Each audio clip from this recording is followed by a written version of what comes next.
بسم الله الرحمن الرحیم. دوستانو، نن درته د نتایجو د فارمټ په اړه معلومات درکوم. د 12م ټولګي نتایج اپډیټ فارمټ دی، د 1404 کال لپاره جوړ شوی دی. اتومات دی چې نتیجه، درجه، فیصدي هر څه خپله وباسي. په دې اړه زه تاسو ته معلومات درکوم چې څه رقم او څه ډول چې دی دغه نتایج جوړیږي او ډکیږي، او دا فارمټ نه به څنګه تاسو استفاده وکړئ. تاسې به دغه ویډیو دقیقه وګورئ. نو کله مو چې دا ویډیو ولیدله، نو تاسې به د دې په ډکولو کې هیڅ ستونزه پیدا نشي تاسې ته. نو انشاءالله چې په ډېر اسانه او ساده طریقې سره دا جوړ شوی دی او ډېر اسانه فارمټ دی. راځو د فارمټ تشریح خواته او ډکولو خواته. دې کې چې دی لومړی خو به تاسې اول لارښود وګورئ. لارښود کې چې دی مونږ لیکل کړي دي. کله مو چې دا ولوسته، د دې نه وروسته چې دی راځو اوس مونږ سره دې کې څو شیټونه دي. لومړی د نومونو لیست دی، دویم چې دی د نتایجو شیټ دی، دریم شهرت دی، څلورم چې دی خبرلیک یا اطلاعنامه چې ورته وایي دا ده، او پنځم نمبر چې دی 3 کلنو نمرو جدول دی چې دې کې اسانتیا دا ده ادارې دپاره ډېره اسانتیا ده، ځکه که چېرته یو شاګرد 3 کلنې نمرې وغواړي نو بیا به راځي او مثال سرمعلم یا اجرایي مامور به ورته دا ډکوي او بیا به چې دی مطلب هر نتایج راخلي د هر یو کال او مطلب 12 یا 3 کلنې نمرې به ورته برابروي او لیکي به، نو ټیم ورباندې ضایع کېږي. نو دا د ادارې دپاره یو اسانتیا ده چې دغه 3 کلنې نمرې خپله اتومات جوړیږي، صرف یو پرنټ یې ضرورت دی او بیا مطلب ټاپه او هغه طی مراحل چې کوم غواړي امریت او ریاست، نو هغه به مخته ویسي، نور چې دی اتومات خپله دا برابریږي. ورپسې که چېرته تاسې د بریالي او مشروط او ناکام او محروم لیستونه وغواړئ، دا هم درته وباسي اتومات. ګورئ دا دلته اولنی چې کوم تاسې جدول ګورئ، په دې کې د بریالیو زده کوونکو شهرت وباسي، دویم کې چې دی دې کې محروم زده کوونکي، دریم کې مشروط دي، څلورم کې چې دی ناکام دي، دا هم درته وباسي. او راځو اوس لومړی شروع چې ده تاسې به د نومونو لیست نه کوئ. ګورئ دلته ما 1 2 لیکلي دي، تاسې به دلته خپل دغه ولیکئ کوم ولایت چې دی. زه لیکم چې مثال ننګرهار، د ننګرهار ولایت. دغه انګلیسي چې کوم لیکل شوی ننګرهار ایجوکیشن ډایرکټوریټ، دا د 3 کلنو نمرو د خاطره دی. تاسې دلته وګورئ، دلته چې دی دغه چې دی بدلیږي، نو تاسې دلته ایډیټ پکې نشئ کولی. دلته هم کولی شئ، خو دې کې فارموله کار شوې ده. نو تاسې کولی شئ چې د هغه ځای نه چې دی د نومونو لیست نه دلته تاسې ولیکئ، ننګرهار لیکئ. فرض مثال زه صرف ستاسو د پوهې دپاره ننګرهار سره زه یو اضافه کوم 1، زه به 1 اضافه کوم. تاسې هلته وګورئ په څه کې په 3 کلنو نمرو کې وګورئ، دلته ورسره به اضافه شي 1، دغه وګورئ 1 اضافه شو. نو تاسې چې دی د دغه ځای نه نومونو لیست نه چې دی دا هم کولی شي. ورسره راځئ د پوهنې امریت. ستاسې پوهنې امریت څه په نوم دی؟ مثال فرض زه لیکم چې د ښار پوهنې امریت. بیا راځو همدارنګه لیسه دی د څه په نوم ده؟ فرض مثال زه لیکم فهیم په نوم باندې زما لیسه ده، فهیم. همدارنګه تا سره فرض مثال په دې لیسه کې 12مان څو ټولګي دي. فرض مثال زه ورته لیکم 12 یو ټولګی، 12 یو لیکئ، که دویم مثال 2 ټولګي وي 12 2 لیکئ. فرضاً زه ورته لیکم چې زما 12 یو ټولګی دی. دلته راځو هجري شمسي کال ورته لیکو. فرض مثال زه ورته لیکم 1404 هجري شمسي کال دی. قمري کال ورته لیکئ. فرض مثال زه ورته لیکم 1440. همدارنګه راځئ دلته ورته لیکئ نګران. فرض مثال زه ورته لیکم چې عباد الله فهیم. تر دې ځایه چې دی زمونږ دا کار خلاص شو. دا چې دی په دې کومو شیټونو کې چې د دې ولایت پوهنې امریت او د ټولګي او د نګران دې ضرورت دی خپله ځي. لکه وګورئ راځئ نتایجو شیټ کې وګورئ. ننګرهار، د ننګرهار ولایت پوهنې ریاست، د ښار پوهنې امریت، فهیم لیست، 1404 هجري شمسي کال، 40 هجري قمري کال، 12 یو ټولګی، نګران، عباد الله فهیم. همدارنګه د شهرت جدول کې تاسې وګورئ ننګرهار ولایت، د ښار پوهنې امریت، فهیم لیست، 1404 12 یو ټولګی.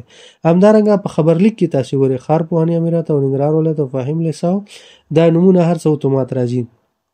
همدارنګه تاسې وګورئ 3 کلنو نمرو کې هم ننګرهار د پوهنې ریاست او همدارنګه ریاست معارف ننګرهار او دا چې ټول خپل اتومات راځي دلته. همدارنګه چې کوم دی په دې کې هم خپل راغلل.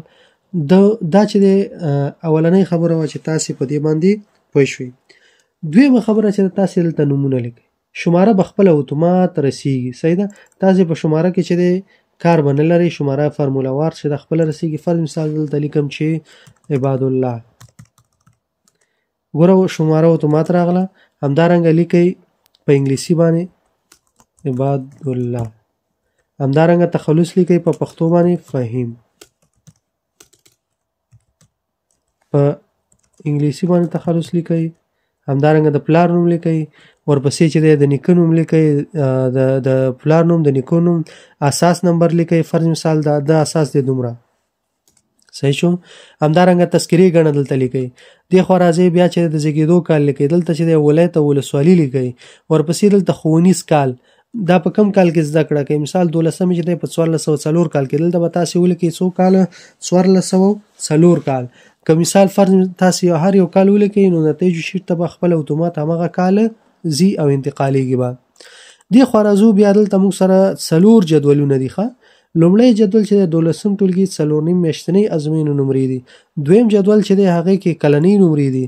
او دې خوا راځو دریم جدول چې کوم دی، دریم جدول موږ سره هغه د 11 ټولګي نمرې دي. تاسې دلته وګورئ. او اخرنی جدول چې کوم دی هغه موږ سره د 10 ټولګي نمرې دي. تاسې وګورئ 10 ټولګي نمرې. نو هر یو جدول چې دی خپله به ډکوئ په دقیق ډول سره. راځو اوس دلته د نمرو ځای ته. نمرو ځای کې چې دی تر دې ځای تاسې پوه شولئ. اوس راځو د نمرو ځای ته چې نمرو ځای کې مونږ څنګه به نمرې رسوو. نو دلته به راشو، چارنرمانه به زه شروع وکړم. تاسې به دلته وګورئ دغه کم نتیجه او درجه او د کم نمرې چې دي دا ټول کار چې دی زمونږ د نمونو په لیست کې کیږي او نورو شیټونو ته خپله اتومات ځي. نورو شیټونو کې تاسې هیڅ کار به نه لرئ، صرف چې دی کار کوئ د نمونو په لیست کې. دلته اوس دا نمرې رسېدلي، ګوره درجه اتومات وتلې ده. فرض مثال زه دې نمرو کې لږ تغییر راوړم، دلته نمرې اضافه کوم. مثال د چې دی 22 دي، فرضاً زه لیکم چې دا 29 دي، دا 29 نمرې. تاسې وګورئ درجه اوس 9 دی، دا به اتومات تغییر پکې راشي. ګوره دا اضافه نه شوي. مثال زه یو بل هم اضافه کوم. فرض مثال دې کې ورته زه ورکوم 40 نمرې. فرض مثال دې کې ورکوم ورته څو 33 دي. فرض مثال زه ورته لیکم چې دا هم 40 دي. ګورئ اوس اتومات چې دی د نمرې اضافه شو، دا 6 شو، هغه بل نفر چې دی 9 شو. نو خپله دا چې دی سنجوي د چا نمرې چې اضافه شي هغه اضافه نمرو والا چې دی اوله درجه راولي. اوس که تاسې دلته راشئ دا اولنی کس چې دی د نمرې 500 دي. صحیح شو، دا اولنی شو. دویم کس وګورئ، دویم 402 دریم وګورئ، دریم 401 څلورم وګورئ، څلورم چې دی همدارنګه 458. نو خپله دا درجه په اتومات ډول چې دی تاسې ته وباسي او هم نتیجه وباسي. په دې باندې تاسې پوه شوي انشاءالله. ښه، اوس راځو یو بله خبره په دې کې دا ده، ځینې کسان وایي چې دا فارمټ لاک دی. صحیح ده. لاک صرف فارمولې چې دی لاک دي، تاسې نور پکې ایډیټ کولی شئ. ځینې ملګري چې دی یا ځینې ورونه میسج یې کوي، زنګونه وایي چې مونږ ته پاسورډ راکړئ او کوډ راکړئ او دا کې کار نه کېږي. تاسې چې دی کار ښه په خلاص سینه او خلاص زړه باندې کولی شئ پکې وکړئ. صرف چې دی لاک دغه فارمولې دي. که فارمولې چې دی انالاګ شي، یو فارموله پکې تغییر شوه نو ستاسې فارمټ کې ستونزه پیدا کېږي. خو دغه درجې چې کومه کالم دی دا ما خلاص پرېښی ده، دې کې تاسې کولی شئ ایډیټ وکړئ. دا ځکه ځینې ورونه وایي چې مونږ د 11 نمرې چې دی هغه غواړو چې الف بی جیم ولیکو، یا مثال موږ سره په یو درجه باندې په 11 کې راغلی او دلته په بله درجه راځي.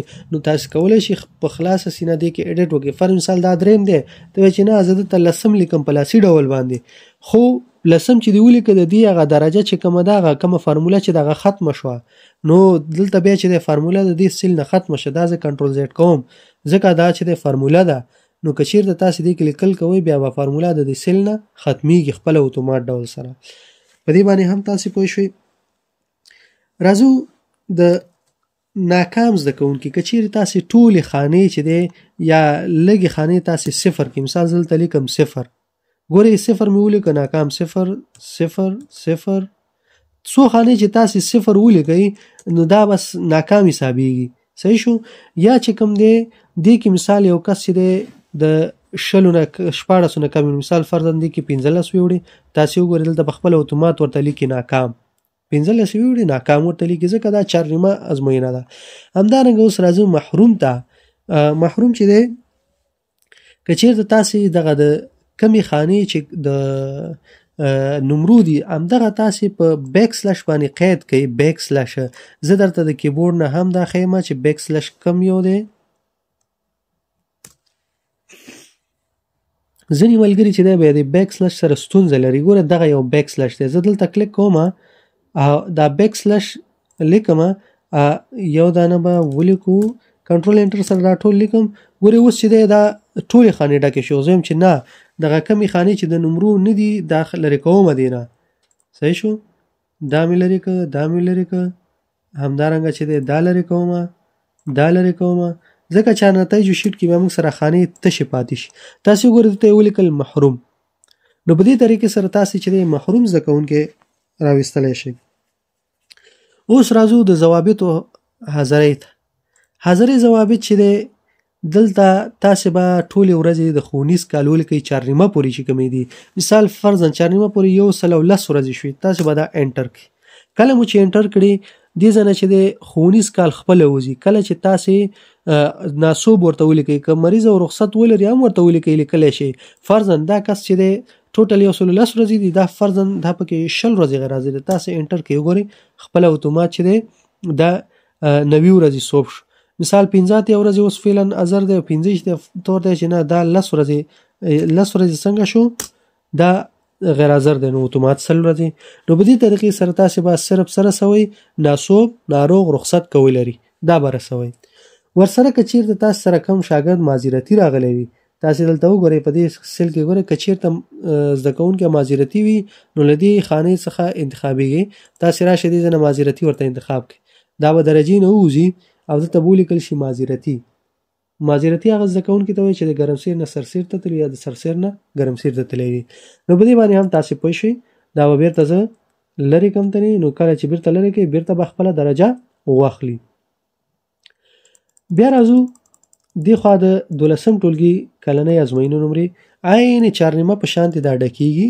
خو په دې کې یو څه دی چې دې کې مشروط تاسې ته لیکي که چېرته یو مضمون کې نمرې کمې شي فرض مثال زه ورته لیکم دې کې 20 نمرې وې وړلې دلته چې دی دا ګوره مشروط شو. کنټرول زیډ مې که بیرته نمرې اضافه شو نو دا بریلی شو. په دې کې هم چې دی همغه طریقه ده. همدارنګه د حاضرۍ ضوابط دي همدارنګه ښوونیز کال دی. خو دې کې که چېرته یو زده کوونکی مثال ناکام شو دواړو ازموینو کې هغه نمرې پوره نه کړي ناکام شو نو ته ورته چانس دوم لیکلی شي. دې ځای نه درجې نه وځي په دویم امتحان کې دا کامیابېږي. مثال په اول امتحان کې ناکام شو چانس 2 ورته لیکي درجې نه غورځي دته دویم چانس لیکي. همدارنګه راځو د 11 ټولګي نمرې. 11 ټولګي نمرې هم په همدغه طریقه تاسې د دې هغه د کم نتایج چې د تیر کال مجموعي نمرې راخلئ په دې کې لیکئ.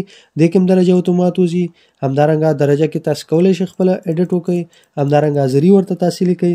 ځینې خلک وایي یا ملګري وایي چې مونږ ښوونیز کال فرض مثال ده چې دی 11 ټولګی په 1402 کال کې لوستی دی. مطلب یو کال بیا نو مکتب یې پرېښی نو تاسو دې ځای نه کولی شئ ورته ایډیټ کړئ. یا دې ځای نه فرض مثال تاسو کولی شئ چې ناسوب او یا د ده مثال په 1400 کال کې په 2 کال کې حاضري چې د 208 نه ده کمه یا زیاته نو دې ځای نه کولی شئ چې تاسې تغییر کړئ. دې ځای نه فرض مثال ښوونیز کال هلته راغی 208 دی فرضاً هغې وخت کې 109 مثال راغلی و تاسو دلته 109 ولیکئ. دلته مثال فرضاً دا چې دی بیا ناسوب پکې فرضاً 109 ورځې دی دلته خپله لاسي ډول ورته ولیکئ چې دا مثال 109 او 8 غیر حاضر دی. نو په دې طریقې سره تاسې کولی شئ چې په لاسي ډول باندې هم دې ته څه وکئ لیکل وکئ. نو په دې باندې هم تاسې پوه شولئ.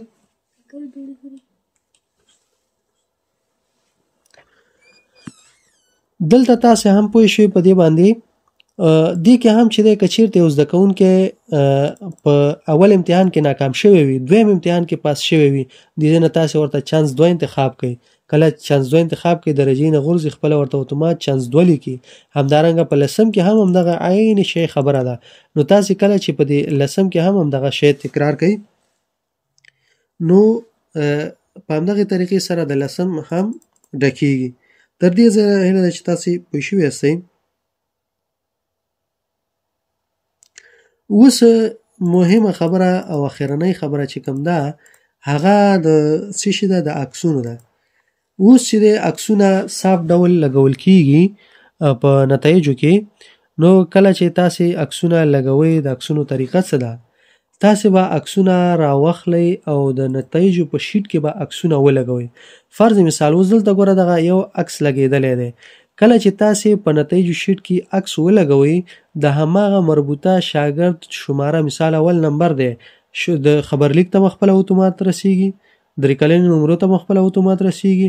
تاسې ته به زه مثال اوس درکړم چې دا څنګه رسیږي. ګورئ راځئ نتایجو کې اوس زه راځم 2م نمبر کې عکس شته دی، زه راځم 3م نمبر کې یو عکس راوړم.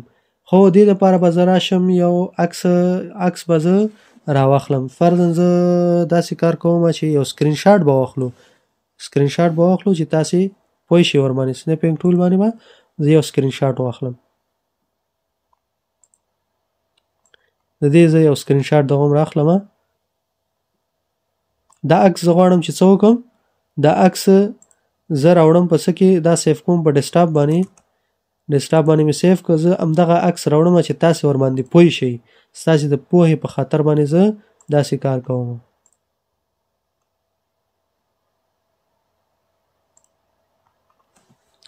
را به شو 3م نمبر. دې سیل کې تاسې کلیک وکړئ، ښه دقیق ورته وګورئ څه ډول به تاسې اډ کوئ. را به شي انزرټ ته. انزرټ کې به تاسې څه وکړئ، پکچرز باندې به کلیک وکړئ.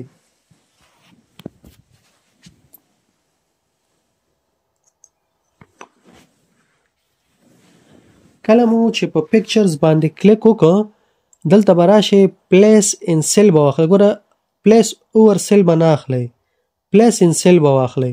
کله مو چې دا واخیسته دیس ډیوایس به واخلئ او دې نه وروسته به څه وکړئ، دیس ډیوایس نه وروسته تاسو ته څه خلاصیږي، ستاسې هغه د عکس ځای چیرته دی؟ ډیسکټاپ باندې.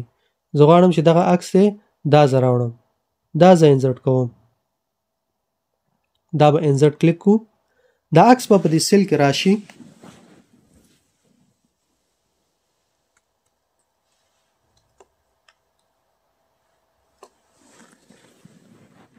کله چې په دې سیل کې راغی، تاسې وګورئ خبرلیک ته لاړ شئ، 3مه شماره وګورئ. 3مه شمارې ته اتومات دا راغلی دی. همدارنګه 3 کلنې نمرو کې وګورئ 3مه شماره کې دلته به هم دا اتومات راشي. خو یو خبره شته چې دغه عکس دغه چې دی په ټیټ ورژن افیس کې کار نه کوي. 2021 همدارنګه 2021 2024 ورسره افیس 315 کې کار کوي، خو نورو ټیټ ورژن افیسونو کې شاید دا کار ونه کړي. نو تاسې باید د جیګ ورژن افیس نه استفاده وکړئ. نو دغه زمونږ د نتایجو د فارمټ لارښود هیله ده چې تاسې ورباندې پوه شوي یاستئ. دا ویډیو چې دی شیر کړئ د ملګرو سره، او هر شاته چې دا فارمټ ورکوئ نو ورسره چې دی دغه ویډیو هم ورکوئ یا د دې ویډیو لینک ورسره شیر کوئ، تر څو چې دی د نتایج په دقیقه توګه ډک کړي او د کمې غلطۍ سره مخ نشي. مننه، خوشحاله اوسئ.